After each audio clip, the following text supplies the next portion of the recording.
Hi friends, इस स्वाद and flavour. आज बहुत दिनों के बाद हमारा पुरी जाने का प्लान सक्सेसफुल हो रहा था और हम पूरे परिवार के साथ हटिया स्टेशन की तरफ बढ़ रहे थे। जगन्नाथ भगवान का निमंत्रण हम सब के लिए इतनी खुशियाँ लेकर आया जो शब्दों में बयान करना बहुत ही मुश्किल है।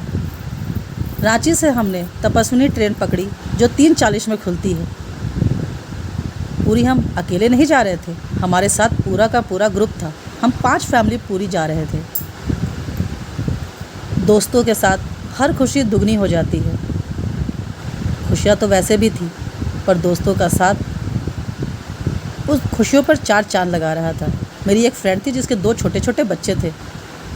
बच्चे तो मानो घर से निकलकर इतने खुश थे, उन्हें यह पता भी नहीं था कि वो जा कहाँ रहे हैं। हम सभी दोस्त ट्रेन में चढ़ने लगे और जय जगन्नाथ का नारा लगाने लगे। हम सब आपस में बात कर रहे थे कि अचानक ही हमारा पूरी का प्रोग्राम बन गया। ये किसी चमत्कार से कम नहीं था। जगन्नाथ भगवान जग के पालनहार, उनके पास जाने की जो खुशी थी वो शब्दों में बयान करना बहुत मुश्किल था। हम सब ने अपनी अपनी सीटों को पकड़ा। वैसे तो ये AC 3 टायर बॉगी थी, लेकिन अभी 3:40 में अभी हम नीचे ही बैठने लगे। बच्चे बहुत खुश थे और बहुत एक्साइटेड थे और वो सामान इधर उधर जहाँ भी जगह मिल रही थी वहाँ डाल रहे थे। और फिर शांति से बैठकर हम बाहर के नज़ारे का आनंद ले रहे थे। एक सुकून था, एक खुशी थी और बाहर चमकती हुई धूप में हरियाली मन को लुभा रही थी। फ्लैट में रहने वाले लोगों को इतनी हरियाली कभी कभी ही देखनी नसीब होती है। पेड़ पौधे हल्के हल्के हवा में झूम रहे थे, जैसे वो हमसे कह रहे हों कि आपका सफ़र मंगलमय हो।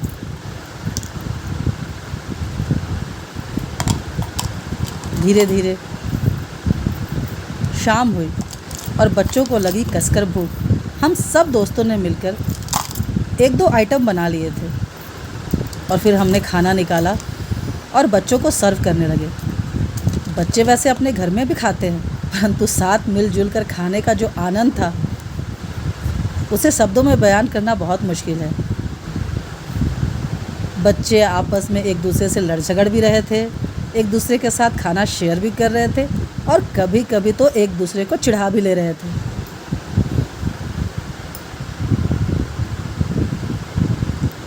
खाना बहुत ही स्वादिष्ट था। बच्चों के बाद हमने अपने अपने पतियों को खाना खिलाया। वो भी एक दूसरे से बात करते हुए, गपशप करते हुए खाना खा रहे थे।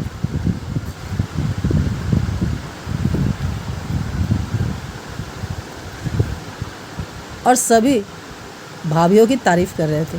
फिर मौका आया हम दोस्तों का और हम दोस्तों ने हंसी ठहाके लगाते हुए मिलजुल कर खाना खाया।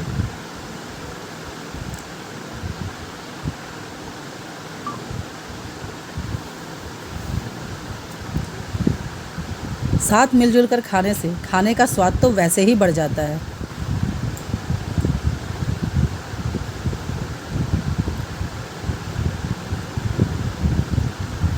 और फिर मेरी फ्रेंड का बेटा ऊपर वाली सीट पर चढ़ गया और वो मेरे हस्बैंड के साथ खेलने लगा। वो जितना उसे झाँ कर रहे थे वो उतना ही एक्साइटेड होकर हाथ मार रहा था और बहुत ही खुश हो रहा था और उसे देखकर हम भी बहुत ही खुश हो रहे थे। फिर रात के वक्त हम सभी दोस्तों ने मिलकर मोबाइल में लूडो खेला। नींद तो आ ही नहीं रही थी। बात करते करते कब समय बीतता जा रहा था हमें इसका आभास ही नहीं था।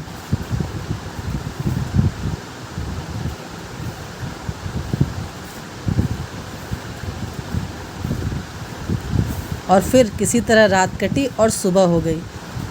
और ये देखिए, हम थे उड़ीसा में। सुबह उठकर हमने चाय का मज़ा लिया और मन में ये बात आ रही थी कि बस अब हम पुरी में घुसने ही वाले हैं। और जैसे ही हम पुरी धाम जगन्नाथ भगवान के धाम घुसे, एक अजब सी ऊर्जा और खुशी का अनुभव हुआ।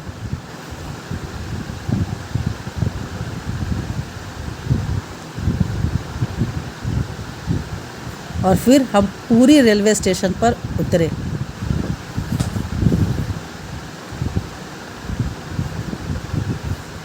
जिस मंजिल को पाने की तमन्ना थी वो मिल गई। हम सभी दोस्त आखिर पूरी पहुंच ही गए।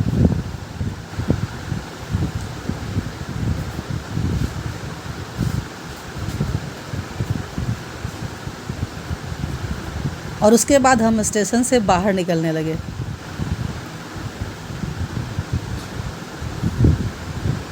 ये रहा पूरी रेलवे स्टेशन, जहाँ से बाहर निकलने के बाद आपको ट्रांसपोर्ट के कई ऑप्शन मिलेंगे जो आपको आपके मनपसंद होटल तक पहुँचा देंगे।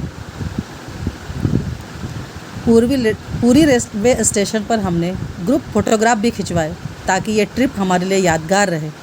वेलकम टू पूरी स्टेशन। और फिर हमने ट्रांसपोर्ट में वैन को ऑप्ट किया क्योंकि हम काफ़ी लोग थे और 2 वैन में हमारी पूरी फैमिली अट गई।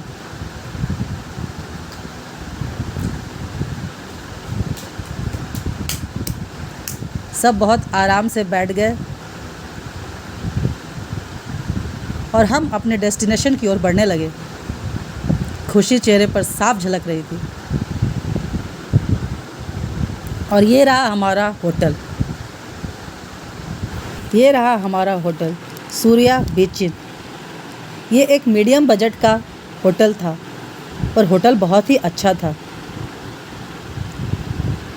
हमने मंदिर से थोड़ा दूर पर ही होटल को ऑप्ट किया क्योंकि इस होटल के बगल में नीलाद्री बीच था, जो बहुत ही साफ़ सुथरा और खूबसूरत बीच था। हम सब वैन से उतरे और अपना सामान निकालकर धीरे धीरे होटल में शिफ्ट होने लगे। और मेरी बेटी के साथ ये बच्चा खूब खेल रहा था। जगन्नाथ भगवान के दर्शन होने से पहले ही होटल में हमें जगन्नाथ भगवान के दर्शन हो गए। कितनी खूबसूरत मूर्ति उन्होंने लगा रखी थी, देखकर तो मन ही प्रसन्न हो गया। और फिर यहाँ हमने अपने आधार कार्ड जमा किए और अपने अपने कमरों में जाने के लिए तैयार हुए।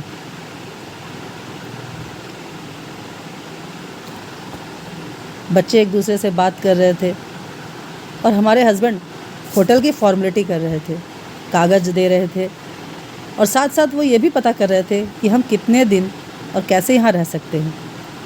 और फिर हम होटल के टॉप पर पहुँचे। हमारा कमरा 2nd फ्लोर पर था। ये रहा हमारा कमरा। होटल का कमरा काफ़ी अच्छा था।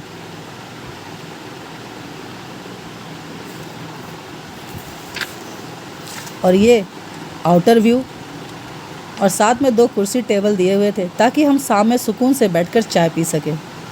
और फिर हम रेडी होकर पहुँचे बीच पर। ये है नीलाद्री बीच, जो बहुत ही साफ़ सुथरा और खूबसूरत बीच है, जहाँ कुछ देर हम ठहरे।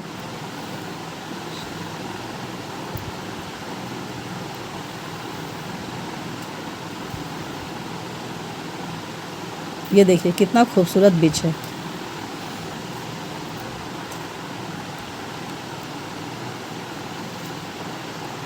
इस बीच पर बहुत ज़्यादा भीड़ नहीं होती। और जैसे ही हम बाहर निकलने लगे तो फिर हमें ये गार्डन मिला। ये गार्डन भी अपने आप में बहुत खूबसूरत था।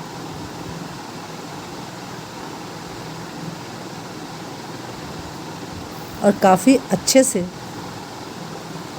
बनाया हुआ था।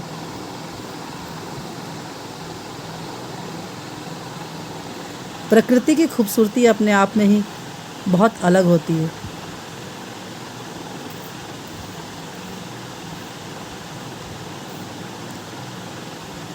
बहुत ही खूबसूरत, बहुत ही अच्छा लग रहा था। और फिर हम ऑटो पर बैठ के स्वर्गद्वार बीच की ओर जाने लगे। पुरी का वो सबसे मेन बीच माना जाता है। वहाँ काफ़ी अच्छी भीड़ भाड़ रहती है और उसके आसपास ही मार्केट है। जब हम स्वर्गद्वार बीच में पहुँचे तो वहाँ लोग ऊँट की सवारी कर रहे थे।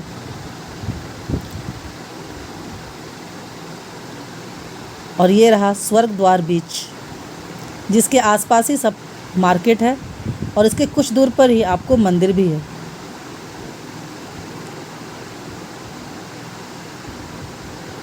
अगर धूप ज़्यादा हो तो वहाँ आपको बड़ा अम्ब्रेला मिल रहा था, जिसमें 3 चेयर थे, जिसे आप 100 रुपये पर आवर के हिसाब से बुक कर सकते थे।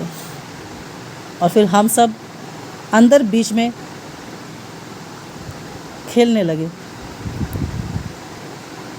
समुद्र में कितनी देर भी रहो पर आपका मन नहीं भरता। समुद्र में खड़े होने का, उसकी लहरों को अनुभव करने का आनंद कुछ और ही होता है।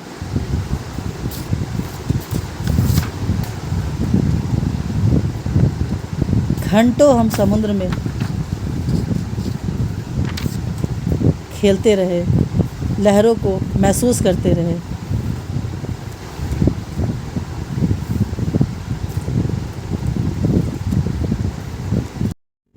सभी अपने अपने फैमिलीज़ के साथ एंजॉय कर रहे थे। काफ़ी लंबा समय बीत गया पर कोई भी समुद्र से निकलना नहीं चाह रहा था। हमारे बेटे तो समुद्र के काफ़ी अंदर गए, पूरी सेफ्टी के साथ। वो हमसे ज़्यादा बहादुर है ना। हमने उन्हें बहुत अंदर जाने से मना किया और उन्होंने बात सुना भी। जहाँ तक वो कंफर्टेबल थे वहाँ तक वो गए। मेरे हस्बैंड बार बार उनसे कह रहे थे कि ज़्यादा दूर मत जाना।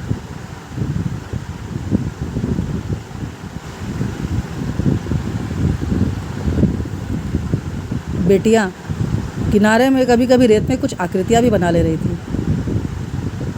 और जब हम समुद्र से बाहर निकले तो लगता है कि कुत्तों को नहाने का मन किया। वे सब समुद्र के अंदर नहाने लगे और फिर शाम में नहा धोआ कर तैयार होकर हम मार्केट घूमने निकले।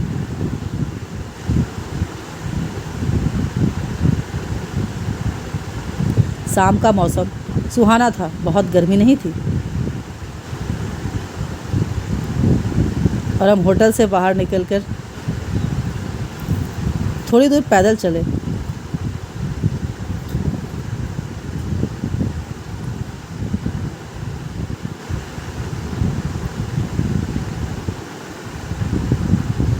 ताकि हम आसपास का नज़ारा भी देख सकें। और फिर हम पहुँचे स्वर्गद्वार बीच के बगल में मौजूद एक होटल में, जहाँ बच्चों ने डोसे का लुत्फ़ उठाया। हम सब ने भी डोसा खा लिया ताकि हम मार्केट में घूम सकें। और फिर पहुँचे हम मार्केट। वहाँ आपको तरह तरह के ऑप्शन मिल जाएंगे।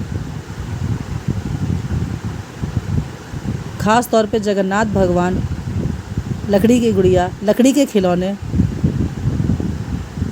और उड़ीसा का अपना पारंपरिक आर्ट। मैंने इसी दुकान से 6 इंच के जगन्नाथ भगवान लिए थे। इस बार मैं उनके कपड़ों को लेने के लिए वहाँ पहुँची और मैंने अपनी एक फ्रेंड के लिए भी 2 इंच के जगन्नाथ भगवान को लिया।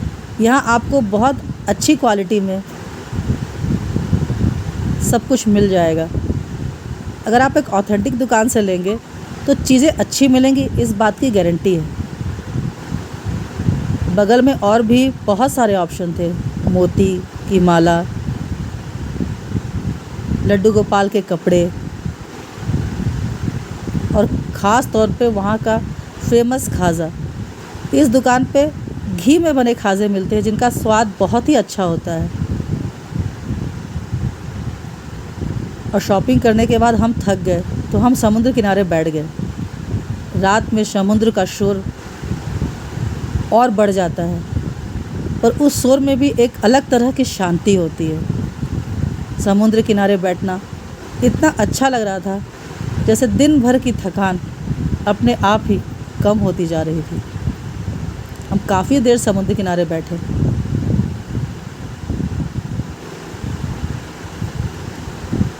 और बातें करते रहे। ग्रुप में किसी भी टूर का अपना एक अलग ही मज़ा है। आप कम से कम सुकून से बैठकर 4 लोगों से बात कर सकते हैं। फिर मेरी दोस्त समुद्र किनारे टहलने लगी।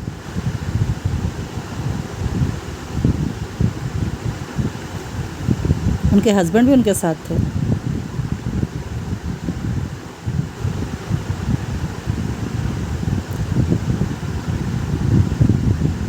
तो मेरा भी मन हुआ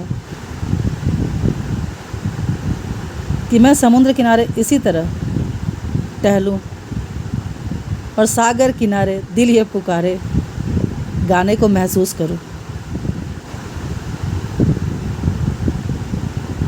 यह अनुभूति शब्दों में बयान करना बहुत मुश्किल है।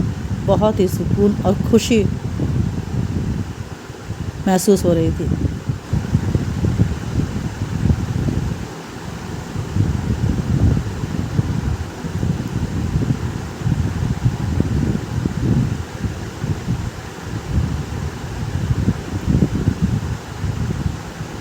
बिल्कुल फिल्म की तरह लग रहा था सब कुछ। और फिर हम सब के हस्बैंड ने एक दूसरे का फिर मैं कुछ देर अकेले ही समुद्र किनारे टहल रहा था और मुझे बहुत ही अच्छा लग रहा था। उस दिन हम लोगों ने बहुत एंजॉय किया, परंतु एक दिन और बाकी था जिसके बारे में मैं आपको अगले ब्लॉग में बताऊंगी। फ़िलहाल तो मैं समुंदर, तन्हाई और खामोशी। अगर आपको मेरा ये ब्लॉग पसंद आया तो प्लीज़ आप मेरे चैनल को सब्सक्राइब कीजिए, वीडियो को लाइक कीजिए और बहुत ज़्यादा पसंद आया हो तो प्लीज़ कमेंट कीजिए। और मेरे सेकंड पार्ट